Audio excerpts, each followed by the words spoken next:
PM nga atong schedule nga maghimo ta og short nga exhortation. Ug dinhi ta gidala karon ni Lord dinhi sa Proverbs chapter 6 verse 6 to 11. Atong basahon dinhi ningon diri, go to the ant, you sluggard, consider her ways and be wise, which having no captain, overseer, or ruler, provides her supplies in the summer and gathers her food in the harvest. How long will you slumber, O sluggard? When you will rise from your sleep, a little slumber, a little folding of the hands to sleep. So shall your poverty come on you like a robber, and your need like an armed man. So ato ning isgutan gamay lang ang paghisgot mo ison kay majority of us karon ganahan na lang gyud no nga magtulog-tulog, ganahan na lang gyud nga kanang magpundora sa atong comfort zone tungod sa magakapag na-acquire nato nga mga gadgets no, mga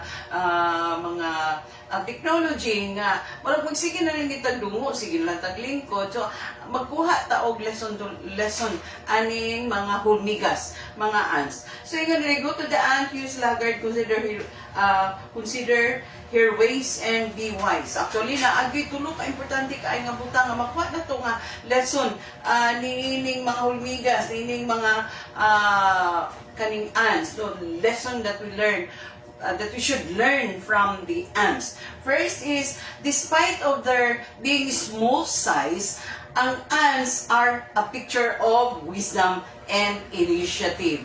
So, dili ni mo small gyud, dili ni mo makuan ang mga gagmay, no, kay especially if we are Christian, gagmay ta, pero makita nato nga kung gamiton ta ni Lord, dili na, it doesn't count how small you are o sa kagamay.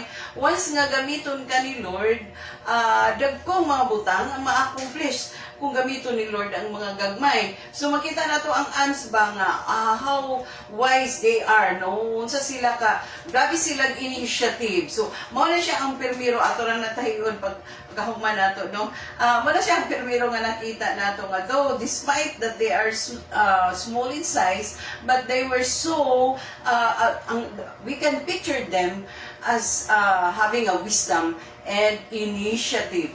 Then the second is ang ant bitaw can be able to colonize and create a community, no, and reach a big population. Makita nato, no, in just a short span of time. Kaya kung makita nimo ang hulmigas pag naay pagkaon din natagak, kadyo tra kayo as a short span of time or seconds or minutes, makita nimo nga daghan na nagdampuog dayon nga mga hulmigas. So inaana sila, they can always create a community or they can colonize as an area, or they can reach a big population, no, in just a short span of time. Makita nato nga kung kita mga Kristohano, no, kanang magpugi lang gyud ay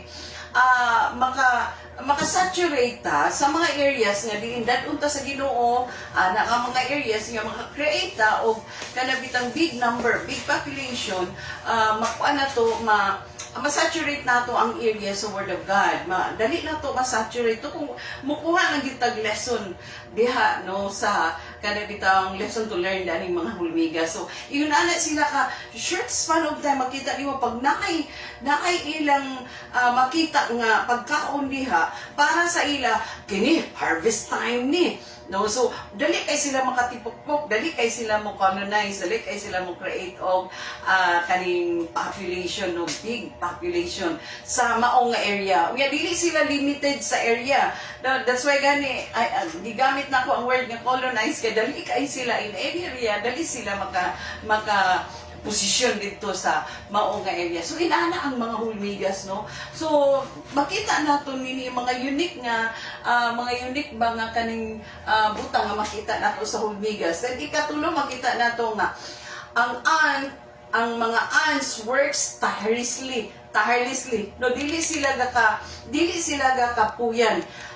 during the harvest time or harvest season to store it in the winter, no. So pag naay pagkaon din ha, pag naay nahulog yan ay na nakita nila nga pagkaon din na dili sila gausik sa oras. Dali kayo sila makakuha ani, makagather ani, paingon sa area nga diin dito nila i-store ang ilang pagkaon. Yung makita na lang dahil nato, dili kay nato rabaga pakita sila kay tungod sa kagagmay kayo nila, no? Pero there are plenty of lesson to learn nga makita nato sa mga hulmigas. Though makita nato no nga though they do not have a chief, they do not have a captain, they do not have an officer and ruler, but maglinya na sila, kung makalinya sila, makaparade sila, so sa ka-area nga diin mag-gather sila, mag-harvest sila, mag-gather sila ng mga pagkaon nga kanang nangahulog sa kaning salog, ay inaana sila ka kuan kaayo, inaana sila ka sani kanang inaana ka strong ang ilang initiative, no? Inaana ang mga hulmigas. So makita nato ba nga kung ang mga Kristohanon lang di ay like an ants, no, nga gagmay pero kuan sila, systematic sila nga maghimo sa mga buluhaton. Bisan pag walay leader, bisan pag walay captain, bisan pag walay ruler, no, makahimo gyud gihapon tan-aw na to ang lamigas, no, grabe na sila, magpared na sila, maglinya na sila, tagsa-tagsa sila pasan sa ilang mga gi-harvest, tagsa-tagsa siguro sila pasan sa mga food nga ilang gather. Aron nga magpreparar sila sa winter season. No, so mo man na siya ang purpose nga nung inaana ang mga lamigas nga gagather sila during harvest time preparing for the winter season. So dapat ingon ani ang mga tao kung inaana manggaling ang hulmigas, dapat ang mga tao ingon ani pud ang mga tao, especially if we are a Christian. Dili kita magtulog-tulog kun ingon di sa verse 10, oh, a little sleep, a little slumber, a little folding of the hands and to sleep. So shall your poverty come on you like a robber and you need and your need like an armed man. So dili gyud dapat magtapol-tapol di ay tal, especially if we are a Christian unya kani kabaluta nga dunay mga buluhaton nga gisangon sa atong abaga, gisangon ni Lord. So makita nato in short, o kung atong kanang i-shortcut, no, ang atong makita nga lesson to learn sa mga hulmigas, no, is they were wise. So munang mga nakita nato nga in short lesson to learn from the ants, makita nato they are wise, they are alert.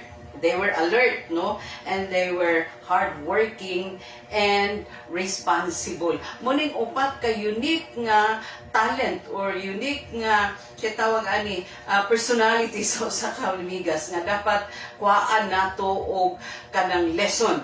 Kita nga mga tao, no, nga they were wise, they were alert, and they were hardworking, and they were responsible enough. So, kita mga ison, kay dili na rabata pa kakuan na yun, kay magsige na lang taglingkod, magsige na lang tag-folding sa atong hands, sige na tagtutok sa atong mga gadgets, o wala na'y trabaho nga mahimo.